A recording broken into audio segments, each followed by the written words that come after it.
to another Tech Social. My name is Gabi. I'm a business analyst here at Cogent. We have Edgar with us, which is always our moderator. And today we have Greg Mester, a full stack coach, and his focus is to help organizations achieve measurable results and continuous improvement. He will have a chance to introduce himself in a bit.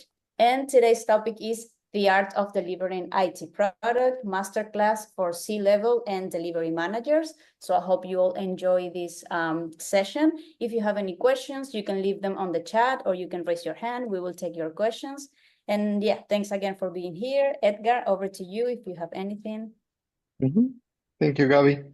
Yeah, so I think I really agree with today's session title, because definitely each project, right? It's you know, its own piece, its own way of doing things.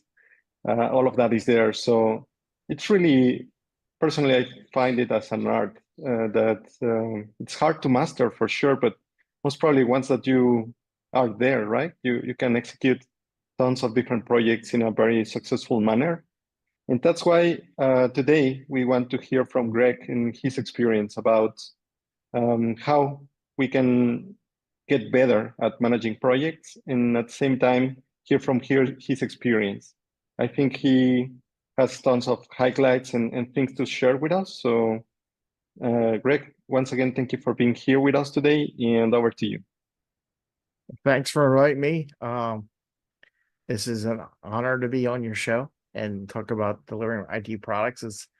It's very timely because I was doing I mentor a bunch of founders, and we just did a session the other day. It was actually last night about delivering product and what do you need to do to get ready to go to production and things like that. So the conversation is very timely and what was shared and everything like that. I don't know if you want to hear anything about myself. I just have 30 some odd years in engineering, project, program, and agile coaching from software perspective. So it's a broad-based experience, different levels, different sizes, small companies to large companies. And like I said, lately I've been mentoring many entrepreneurs who are starting their businesses, launching a new IT software, and what do they got to do, and just holding their hands, helping them get there. So this is a very timely topic. Amazing. Yeah, so I think we can start right there, right? It must be exciting to have the opportunity to go and mentor these entrepreneurs, especially because I think you have the opportunity to get exposed to new ideas and, of course, meet amazing people, right? So in your experience, could you tell us a bit more about what kind of ideas for you are the best, that have the best potential to become a successful, startup or entrepreneurship? In your experience, what's these kind of ideas that really make a difference? And for the entrepreneurs, do you find any particular characteristics that help them get there to that success? Yeah, sometimes it's the idea, sometimes it's the person, right? And the more you talk to people, and I was listening to I'm always listening to podcasts every day. Every morning I'm out walking the dog, I'm listening to always learning, right? Always learning, want to learn more, something from an expert in an area I'm not an expert at, right? And there's plenty of them. First, I'll let you know that I'm not an expert in everything. But one of the things I know is the energy level of the people who are delivering the product. They have a high energy level and they're really eager and they want to put the time in everything. They're probably going to be successful, or they'll learn fast enough that their product isn't really what the customer wants per se, and they'll move on to the next one, or maybe they'll sell it off to some other company. They'll get to a point, and always awesome. Well, do you want to manage it for the rest of your life, or do you want to be able to sell off your company? There's two avenues in here, and you have to think about that.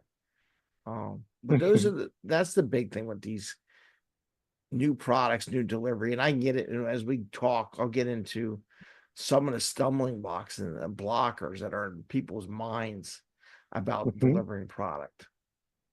All right. Yeah, that's great. So I think you mentioned some quite interesting points here, and one of them is definitely, for example, this plan, right? And moving forward, whenever you are starting, if you want to stay there or, move to a different idea later. So how is that particular process in which, you get to decide that? What are some of the key things that you would say, I would advise you to take this road or that road, depending on different factors. Can you tell us or walk us through some of your particular experiences and, in particular, how had how did that have to do with also the particular circumstances of the person taking this decision? Well, part of it has to do with people listening to what the opportunities are. So many people think there's only one opportunity when they deliver a product. It's the delivery of the product. But if you listen to the marketing experts and people in sales and business, it's also your customer base, right? And what I found is a lot of companies look for two things. One, is it a good product? Is it the latest? Does it have a lot of value? Can we use it to make money? Can we use it to augment our system? Right? Maybe they're a bigger fish and you're a small fish. And they're like, oh, we can acquire you and we can improve what our offering to our customer base is. And sometimes these partnerships form between two smaller groups. And I always make sure to say, well, what are they bringing to the table? Are they bringing a Rolodex, is the old terminology, a customer database of potential new customers for you to market? And you have to decide, what are you going for? Are you going to build, like when you deliver your product, is it just to establish the current customer base you have, or is it to grow your customer base, right? And you got to think about that when you're doing your product development. If it has two different pathways, right? If it's the grow, you have potential to sell off. If it's the maintain, then that may not be something that you would sell off to somebody, right? Otherwise, they would already offer to buy your company or your product line. Okay. And, based on my experience, like being a technical person, right? Sometimes you have some ideas and you think, oh, this might be a good product, and I can, use technology and make it. But sometimes it's really beyond that, right? So how do you help people in technical roles, for example, find out what their true value is and how they are bringing that to the table, right? Because sometimes it's difficult to articulate, especially as I say, right? Maybe many of the founders are there on the technical side, and in the end, it's always about the business value that you are adding. So how is that coaching process, and how do you help them find out? Well, one, I'll first hit, and we'll talk about something later. Just from a technical perspective, I coach agile, I coach Scrum, I coach Comma, I coach a bunch of them. I have enough certs. I think I counted like 20 different certs for different things and what I do. And when I coach agile, it's about delivering product and getting feedback, because in our minds, we can think it's the best software, best product, or in my case, I see a lot of people, you've been working on your software product for 6 months. Nobody else has seen it. So in your mind, it's perfect. It's the first time your customer is going to see it. And there's that transition because you've been in the weeds, typing away, building your product, and you're thinking it's like perfect. It's like they haven't seen it yet. And you may have the answer already, but they haven't asked the question yet. Maybe you asked yourself the same question they're about to ask you 6 months ago, right? And what I coach when I coach agile teams, and I really try to emphasize this, is doing what we call a sprint review with the customer, on a regular basis, just getting a habit of getting in front of people and getting feedback. Because the more you do it, the more it becomes easy. The more you don't hesitate. hey, I think I know everything, but I don't. But they may give me some new ideas that are actually more valuable. What I thought was valuable as a developer, maybe, if you took your software and you did this to it, I could sell it to these customers over here. They would eat it up, right? And you're like, oh, I didn't even know you had that customer. Oh, that's a good idea. And next thing you know, you're going off into a different angle of what you're going to deliver. But you never know unless you engage with your customer. And that's what I want to get them to. And this, as we get into delivering product, the more you do it, the easier it is, right? Of course, you're getting all of that practice, and sometimes whenever you become an expert, it just feels natural, right? Like a second nature for you. In this case, for example, what would be the best ways to be in touch with your customer? What kind of techniques are there to keep them in the loop? And maybe if you are starting, how do you get your first customers to start seeing your product? How do you get these early adopters? Could you tell us more about that? Yeah. There's two avenues, right? There's internal, if you're in a big company, right? And versus external in your own company. One is just a simple mailing list to let people know you're introducing something, asking if anybody would like to be an experiment per se, right? If you're delivering something that's going to give your customer value and you're going to offer it to a free for a couple of months to try it out, to get a feedback loop, right? They'll be like, if you're going to help me save money and it's free and I don't have to do it, sure, I'll do it. And then you get those feedback, even if it's just a couple, even if it's just 10 other people, right? That or maybe you consistently work with, develop a little cadre of people that may use your product, and you get that feedback loop. And that's great from a sole proprietor, entrepreneur, corporate, you're building some software. And then on the internal side, it's just having feedback loops with the business side, the customer side, whatever it will be, accounting, finance, other IT people, business, just having those sit downs where you're introducing the software and walking through with them, and getting them used to it. That breaks those barriers. Okay. All right. And in these feedback loops that we are talking about, right? What is your experience about having these sessions with the users? But are they always like on site? Is there any opportunity to make this remote? What kind of interactions you have to see from the user? I mean, it's like, go on, here's the product, use it and tell us what you think, or is it more like supervising their activity? How is this kind of workshop in your experience working? And what would be the best one, right? The best type for you? The best one, I'll be honest with you, is in person. Okay. So you can watch what they're doing. Now, what is different and what I've found, and I've had some business analysts that would deliver product, like team develop something.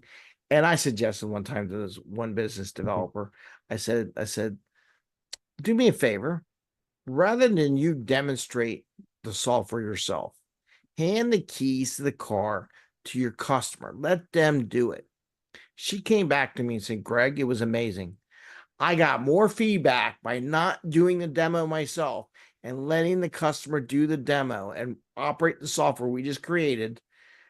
I got so many notes, and so because she can observe the customer rather than if you're presenting or you're hosting your hosting event, it's hard to watch for feedback, right? So just by doing that, one, she did it in person because she was looking at the screen, but also we developed where, the IT team would be sitting there watching on a Zoom call their screen as they would go through. Oh, I didn't even never thought about that one. I didn't know they were actually doing that before. That wasn't in the business rules at all, So I've done both, and there's no reason why you can't do it remotely. And what I would recommend on a remote basis or in person, the smaller you can make what you're demonstrating, getting feedback on, the better the outcome. Like, I don't understand. I have this, people have UAT testing, right? I'm going to get in the customer user acceptance test, whatever it is, and it's going to take days. I'm like, why? I'm like, the user's only going to be on there for 2 minutes, 30 seconds. They're going to be on the screen, do their thing, and you're going to like do days of testing. I'm like, if it's taking them more than a couple seconds to run through what you want to do, did we do something wrong? Right? Is it too much stuff that they're going through? And then they don't feel like they are wasting time, right? If you focus them and keep it focused and a point and give them agenda, test this and this is what we're going to show, and be done and let them go, they're more eager to do this activity with you, if that makes sense.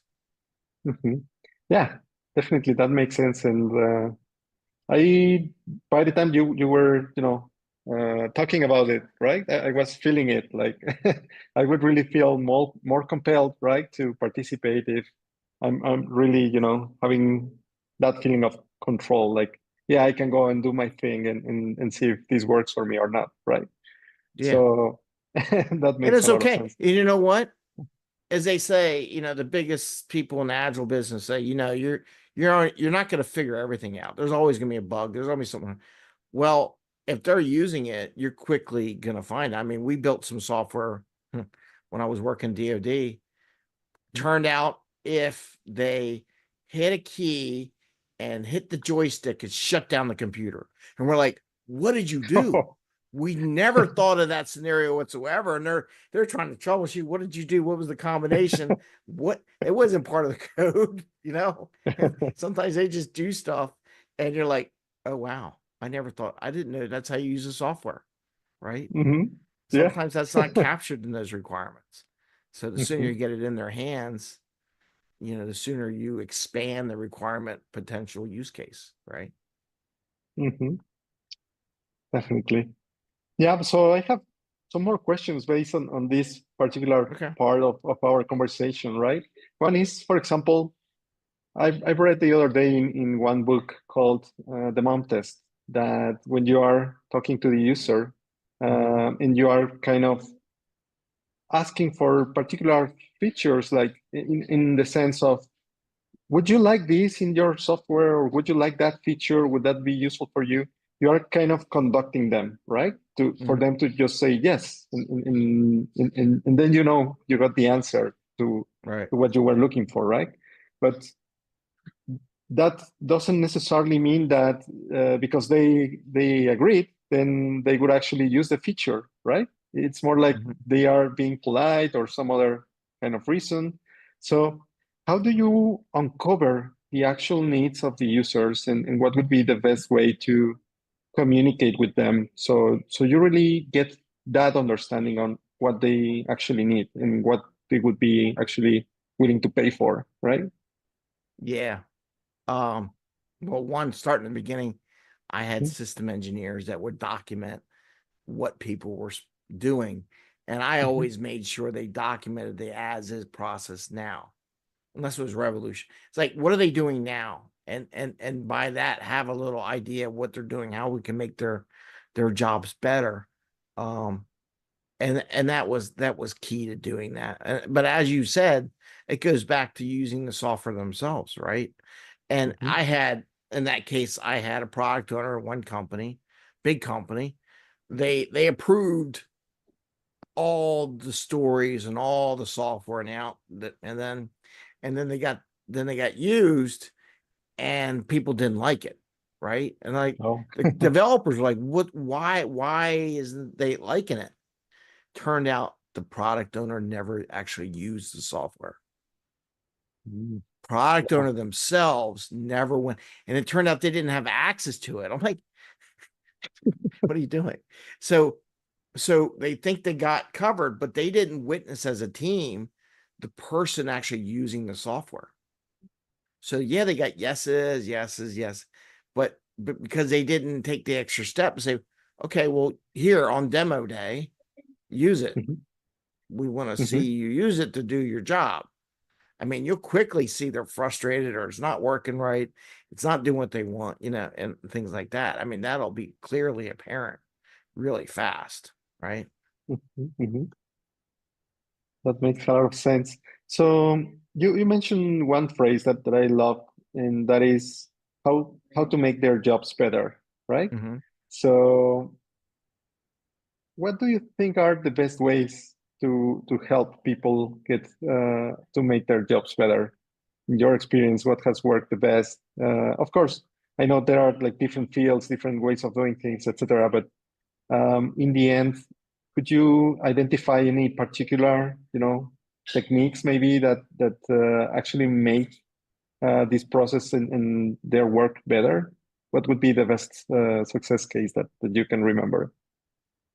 Well, I'll give you an example. We were doing at one other company, doing some RPA work, right? Robotic processing and process reporting, right? automation. Yeah. Yeah.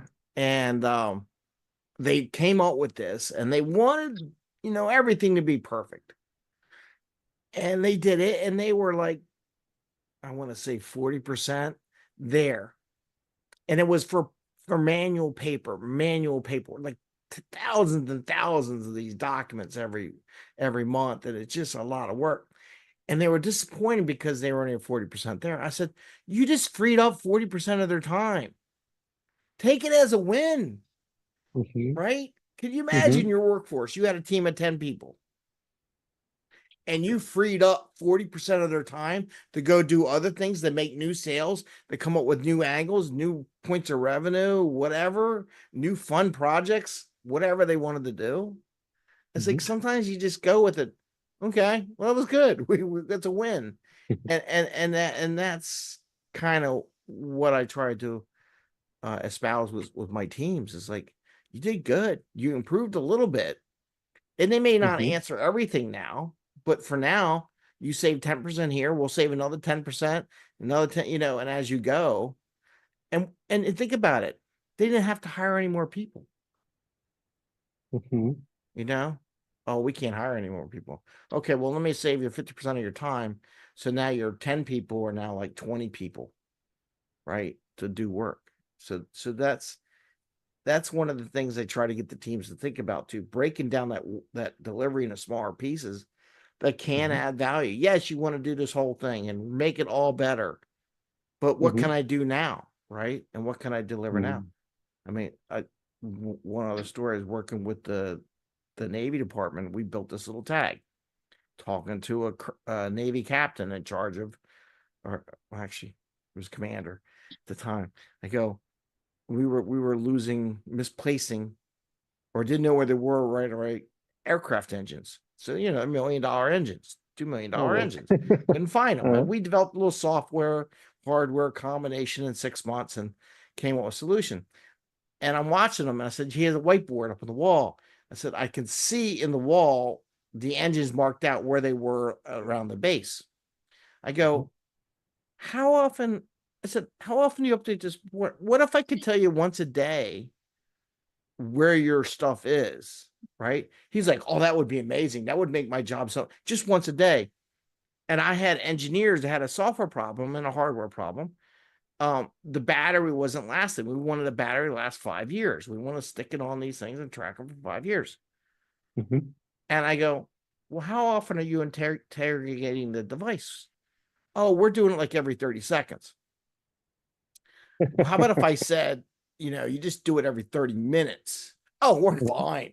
They came back and said, oh, we're good. We have no problems now, right? So sometimes making that little change, it doesn't have to answer. I didn't need every 30 seconds. He wasn't going to do it anything. He wasn't going to do anything with that information anyhow.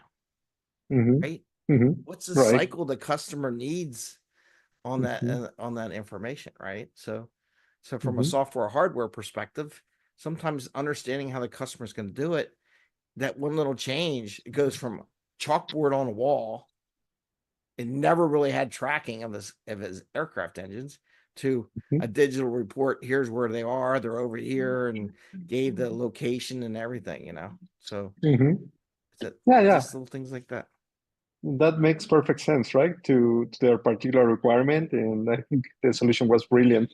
So I can see that, of course, you are excellent at making questions, right? And I think that's key to understand the customer. Can you tell us a bit more about how you learned to make these excellent questions? What is the process or your thought process behind them? So perhaps we can also, start making that a bit better for ourselves. Well, one, I never claim I know everything. The person I'm working with is the expert, right? Mm-hmm. I don't claim that I know. I'm going to tell them what they are. And I go in, I know enough to be dangerous. They don't need to know that. I just ask them, how you doing your job? What is your what's your biggest pain points? And just, I've done that my whole career. What stops you? Well, I could go hardware, software, building shipping containers for, again, aircraft engine. And they're like, oh, it would really be nice to fit the engine to this frame before we build everything and build the whole thing and spend all this money. Because if it doesn't fit, it doesn't work at all. I'm like, okay, all right, I'll set you an appointment. We'll go down there, next week with your frame, and we'll fit it into an engine. He's like, you can do that? I said, yeah, we'll figure it out. It'll save me tons of money in the long run, right? And they can move on to what they need to do. So it really is about asking what is stopping them. And it's a great classic agile question in Scrum. What is blocking you? I know we don't ask the 3 questions anymore, but sometimes the question of what is blocking you from doing what you want to do is a very simple question, or when you do a flow diagram on software and how the user is going from step to step to step, sometimes you go, wow, how long does it take you to do that? Oh, it takes me all day. Oh, maybe that's something we could do if we make it less, But it's really coming down to not assuming that I know all the answers, because we know what assuming does to all of us. And once you assume you go down a pathway. And sometimes what you're going to provide them isn't the answer they need, right? So, but that's basically, and just, you ask my kids, I ask questions all the time. Dad, you never stop asking questions. I'm like, yeah, why not? It doesn't hurt you. Some people are afraid that they ask questions, they're going to look like they don't know something. But if you really read the books and you really read it, the smartest people in the world are the ones that ask the questions. I mean, they don't ask dumb questions, but they ask very pointed questions on how to do, like basic thing. How do I boot up a machine? Well, hopefully you know how to do that, unless you're just right out of school, and that's a different question, right? A different level. But we have to get away from that fear of asking those questions and make sure we think about it. All right. That was beautiful. Okay. So I can also see, based on what you have been sharing with us, right, that the value in the end, it's something that is kind of compounding. So it's not necessarily that you will get 100% at the beginning. And sometimes, as you were mentioning, perhaps 40% is enough. But how do you convey that to the customer, that maybe it's not exactly what they wanted, but it's something that they needed and that it can be improved and will be improved, most probably, right? So yeah, how do you manage those expectations? A lot of times it has to do with you engaging with the customer and teaching the customer how to do that or what needs to be done. And a lot of times is hand holding. How does it work? How does it operate? And give them demonstrations and demonstrating to them what they're going to see, because they've never seen this before. Had vendors where I got hired one company to be a project manager because they were always late, right? So I changed the thought process to, let's deliver software every sprint, every 3 weeks or once a month or whatever it was, and let the board of directors see it. They loved it. They're like, this is great. And then my CIO kept getting money from the board of directors because we were delivering software and they could see the software. I think of it this way. I was thinking about it this morning. If you were going to buy a house, right? And you bought a house and they told you could not see the house nor walk through the house for 6 months, how would you feel?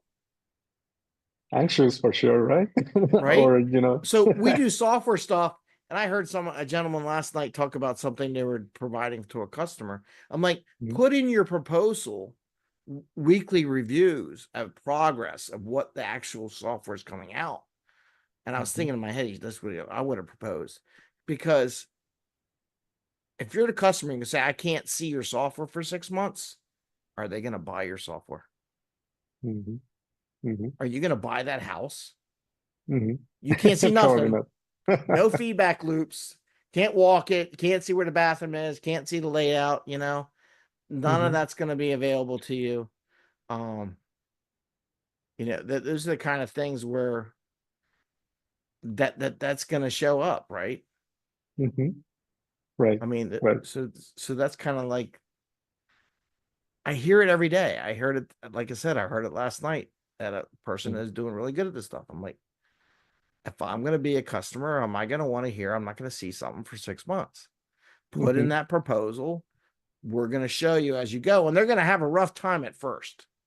You just have to handhold them and walk them through it, and even yourself. Oh my God, we got to show what we're doing. We're just doing something, but they want to see progress, right? Yeah, and I think that may also help for the adoption in the end, right? Like, Yeah, if they get familiar with it, if they work with your team, and you know they see their feedback coming into the software, then it starts feeling like yours actually, right? And then yeah. that actually makes that difference in the end. Yeah, or if they're going to invest tens of thousands or millions of dollars. I mean, I got these entrepreneurs are looking to, you know, get $1 million in funding to do what they want to build. Well, you got to show it to them that you're progressing to that phase. Because would you give someone $1 million and you had no idea where they were and how they were progressing? And I'm like, I turn it on them all the time. So would you do it? And they're like, no. But then why should they? You know? And it's the same thing with delivering IT products, right?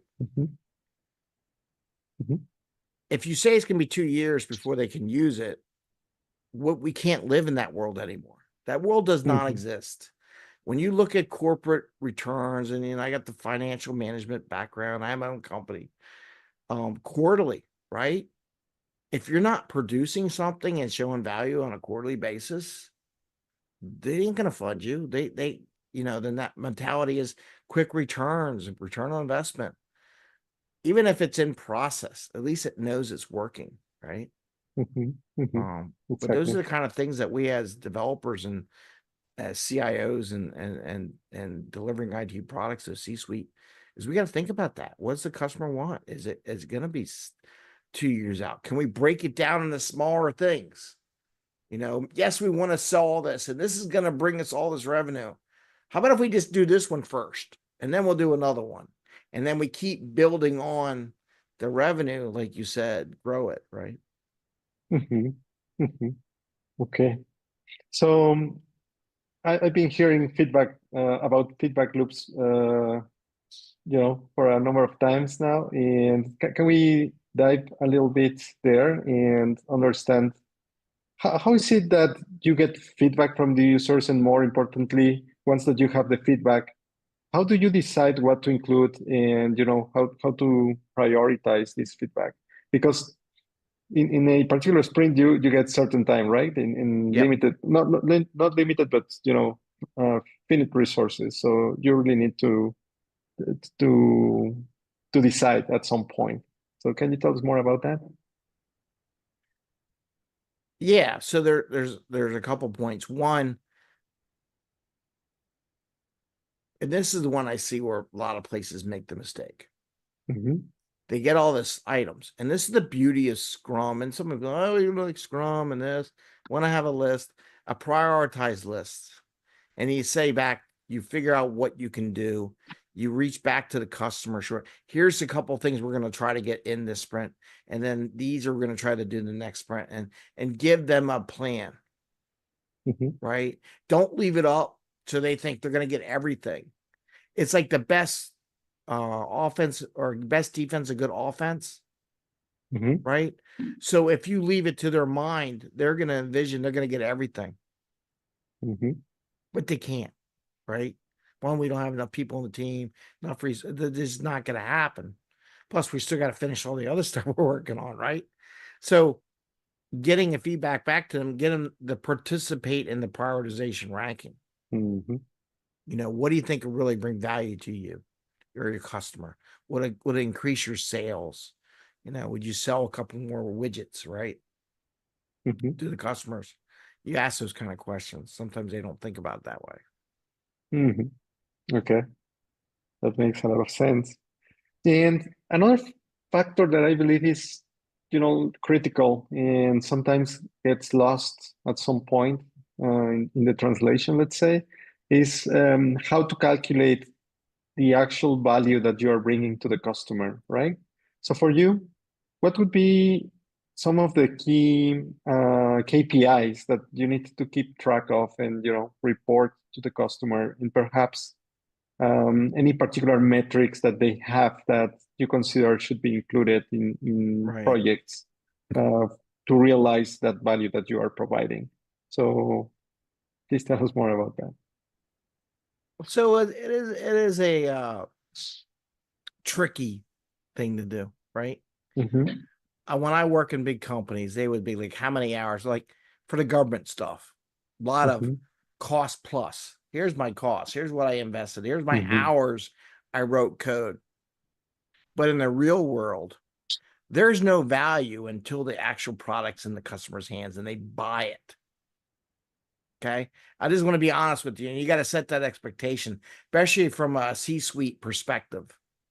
Mm-hmm. I could spend all the hours and I could spend thousands and thousands of hours building something. But until it's in the hands and we sold a unit, it has absolutely no value whatsoever. Period. Mm-hmm. Mm-hmm. Right?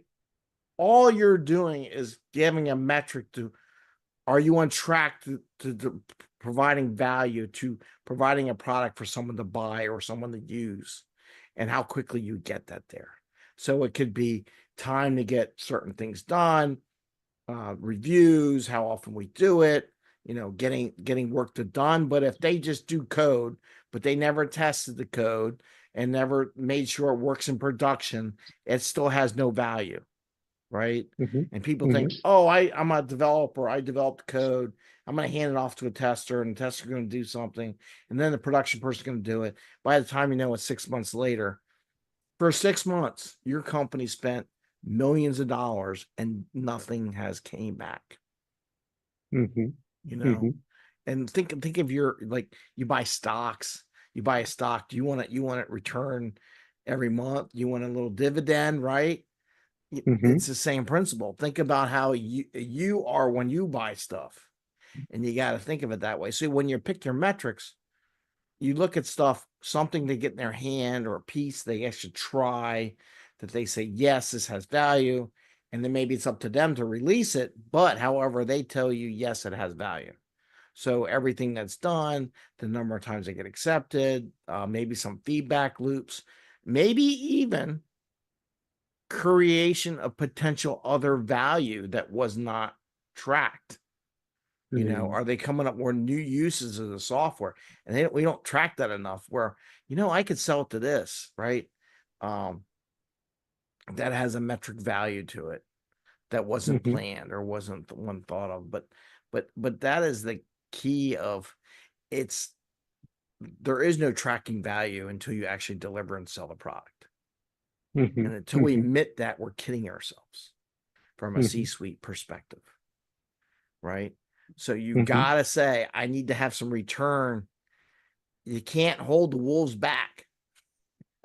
You got these nice sheep in there. The wolves are like, we're going to eat you up, right? Mm-hmm. You can't do it for forever. And why spend,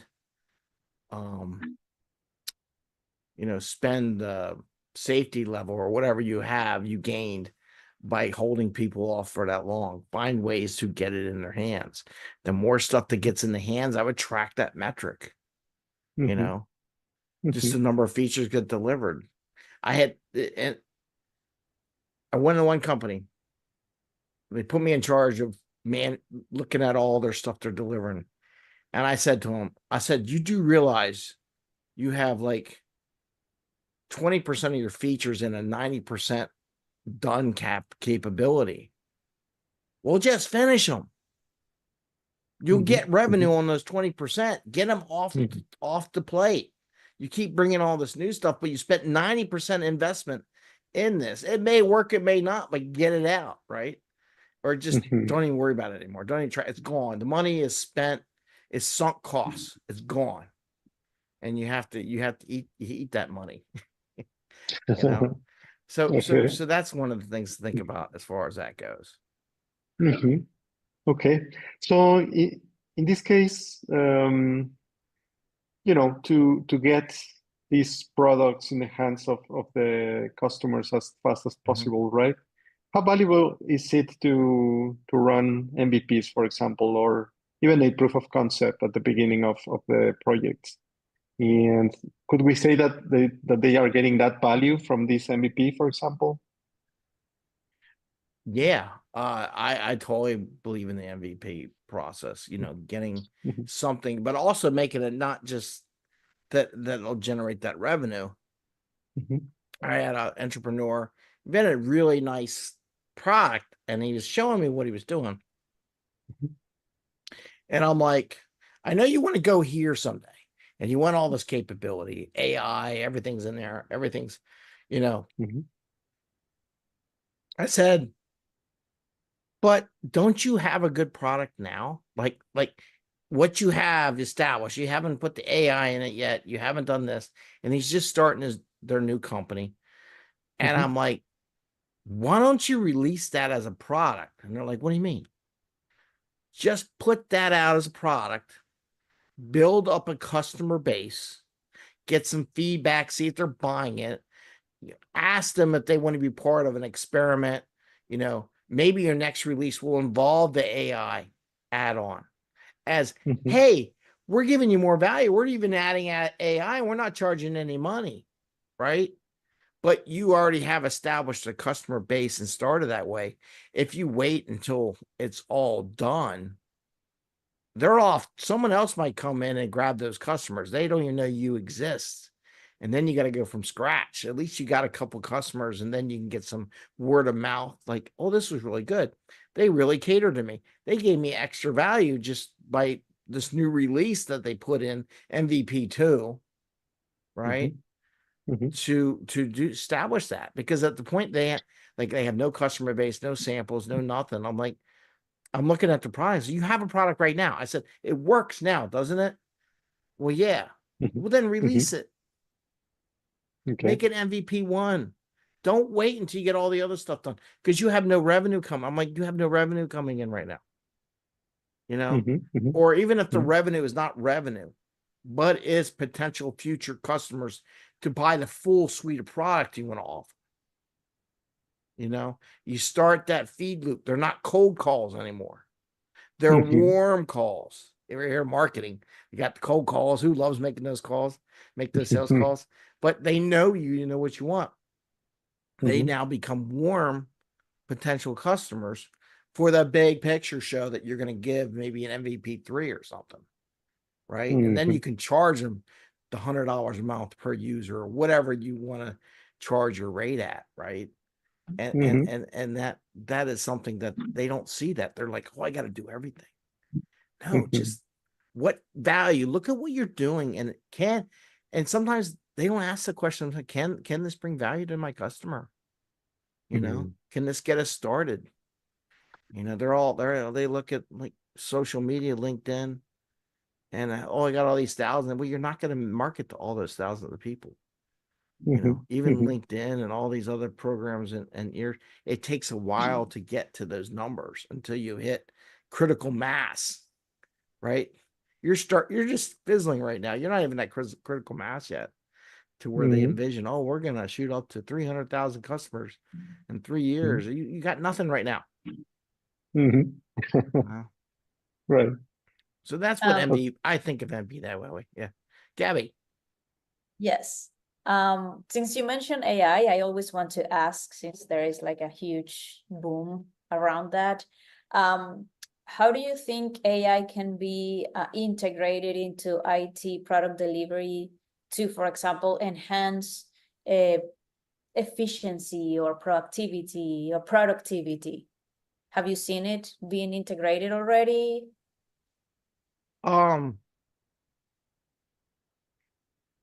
It does. I'd straight out say it enhances productivity and efficiencies. But what do you do with that time? You know, there's books out there about gaining time. What do you do with it? Where you replace one thing you used to do with a new thought process. And it's only valuable if you see yourself going to a new world or a new place you haven't been because you've been so busy doing the basic stuff. You know, whether it be writing a story, I do a blog post, but you have to be careful. I teach this to kids in school about we did some Halloween stories, and I had ChatGPT write some Halloween stories, and then I had it read it to the kids, and they put feedback in just to get used to that, right? So I'm teaching. So you know, I don't know how old everyone is on the show. I'm teaching 4-year-olds. No, not 4. 7-year-olds how to interface with ChatGPT, how to interface with AI, how to train them. Right? I tell these kids, one of the things I say, be careful, be nice to the AI, say please and thank you. Be curt. You may not think it's just a machine. One day that machine's going to think that's what humans want. They want to treat people like dirt, right? And treat them below par. And they're going to treat you back. One day you're going to ask them, hey, write me a letter to my boss about such and such and such and such. And AI just goes boom and says, you know, this sucks, right? Because that's how you taught it. That's how you responded back to it. It thinks that's the way you want to talk. Right. Right. So AI is replacing this basic stuff. And a lot of it, what the kids are learning when they're watching it, I haven't run it. I go, would you want to release that? No. I go, did it give you ideas or concepts, or you might tweak it to sound more like you? And they're like, yes. Right. So instead of having that blank piece of paper, AI is great for giving you some framework to work with. And then you use your mind to tweak it so it's actually right. Guess it only knows so much. I mean, they laugh at the way, and I go, you can, when they writes, that it uses extra adjectives and makes it fluffy and does things. I said, do people talk like that? They're like, no, Mr. Mester, no, they don't. There you go. Now I know. So I give them all warnings. I can tell when you use AI to do something, hand me a paper, and I'm gonna scan it. I'm gonna see it. I know it because I've been using it. So just practicing. I know product owners that use it to write stories all the time and what needs to go into. And sometimes it just reminds you, oh, I forgot all about that security protocol, you know, and it just sends that to you. Oh, yeah, you don't miss on stuff, right? So I think it's going to take care of stuff and warn you about stuff that later on could suck so much time out of your process. That makes sense. And it does some great coding too, by the way. Like I was trying to figure out something the other day, trying to remember a code. It's been so long since I did a code. I said, what the heck? What if I want to do this, this, and this, and this? Could you give me the code? It's shout out the code. I know what it wrote because I remembered it because it was so long ago. And I go, yeah, that'll work. Grabbed it, took it, wrote my code, you know. So it made it quicker where I didn't have to look it up a book or try to really struggle over it. I got the answer in like 3 seconds. You know, I mean, how much time did that save you in a day, right? You get stuck. What do you do? So, yeah, I think that's very encourage valuable. everybody to do it. Yeah, just encourage everyone to just play around with it. Envision what you can do with it, right? Exactly. Actually, I was looking at the course the other day, and what they were recommending was every time that you want to start with anything that is creative, then you can start with AI just for those initial ideas or primers, and from there, you know, start developing that, as you were saying, right? Like actually customizing it to what you need. But it's a way different process, I would say, and thought process at the same time, right? And Yeah, sometimes I'm wondering, like, okay, I'm working like this now, right? I'm, trying to develop that mental plasticity, if we want to see right. it that way. But I also, think about it, and I say, okay, this works now, but what happens if AI goes away? And now I'm feeling dependent on, what it is doing for me, right? So I think you have to strike a balance somewhat there, and not necessarily go with everything that it says, but really use it to enhance the way that you are thinking, basically. Well, it was my father who was a civil Hmm. engineer. Hmm. And if you know AutoCAD or CAD products, and they would do Hmm. simulations and stuff, he taught me, he says, look, yes, it does it, but you have to understand the algorithms underneath and the assumptions and everything that they use to Hmm. create that design, because it can give you something that won't work. And look at all the bridges that failed over time when it first came out, because these young Hmm. engineers, oh, we're going to use CAD and we're going to do this and it's going to give us all the stress and everything. And it turned out to use the wrong assumption in the code, and then it went Hmm. wrong. So yeah, you can use it, but you have to understand where it's getting it from, where the base is. And then the other thing, when you said about introducing AI, people forget you have to train the AI. Mhm. It doesn't magically have all the answers. Hmm. You're going to spend time training and working with it too. And they're always thinking, oh, it'll pick up everything we do. No, you probably do a custom. Your reason why you're a company you are and you have what you do, because you're unique, you Hmm. know? So Hmm. until you expose the AI to your uniqueness, it won't know. Right. Yeah, that's an amazing way of saying it. All right. Definitely. So I think we are almost, there over time, but I would like to know, Greg, do you have any particular thoughts or, final comments that you would like to share with us about how this experience was, and also anything for the audience for they to remember? Um, could you share something for us here? Um, I enjoyed it. I appreciate it. And the questions and asking the things. I Hmm. hope I brought some information from a product, a C-suite, managers. You have to make the call and deliver product, and don't accept 2 years as the answer. Every time someone, I go, no, we ain't doing it. Right out of, as soon as they say 2 years, nope, ain't happen. You know, um, always deliver something in a rapid session. And I can tell you a million stories, some really good ones. Why we won $1 billion contracts, because we didn't write a spec. We made hardware, we made software, delivered the software. And they're like, okay, we like it. You have something. Can you put it in the production line? And then when the production line was 1,000, almost 1,000 vehicles. So a couple hundred vehicles. And each one we did was worth like $25,000 pop, you know, just from the Hmm. computer alone and the software. So it was like, when you add it all together, but if we missed that window, we would have never made that contract. And I look at, people don't know what we did, but we set up the future that kept that factory online for years to come, because we introduced that new product early enough so that they could approve it and do stuff with it. If you don't get it in their hands, they're not going to see it. And just one other thing, like masterminds. I think of masterminds in a different way. I'm going to member a couple masterminds. I give a mastermind for developers, IT, product owners. If you're interested, you can connect with me. I have my own little 5 a.m. Mester Scrum show with, I don't know, we have 14 million views and 14,000 followers and stuff like that. And they come in and go. But a lot of times when you're in a mastermind, I think of a team as a mastermind, they present something. Myself and other people see what they did. So, oh, I could use that here.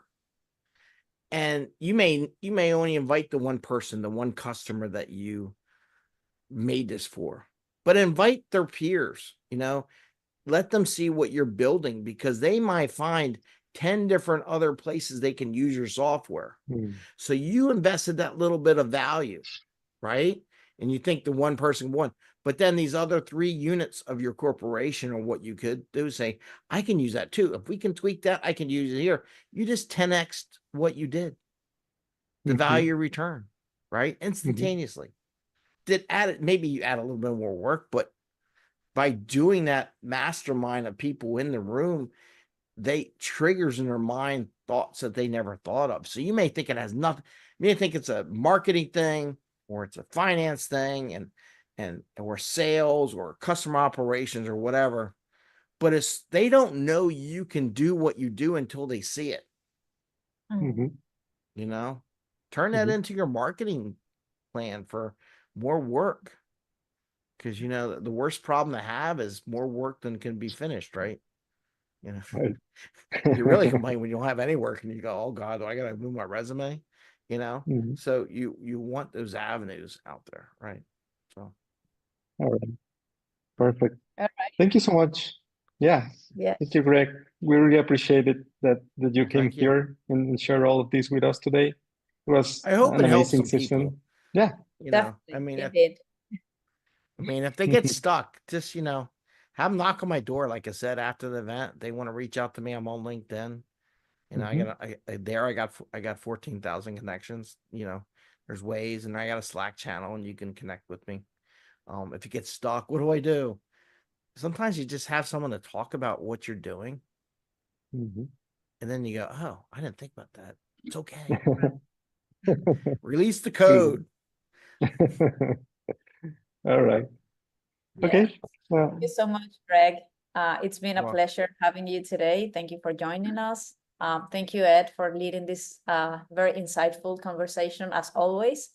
And for the audience, thank you for being here, supporting this space.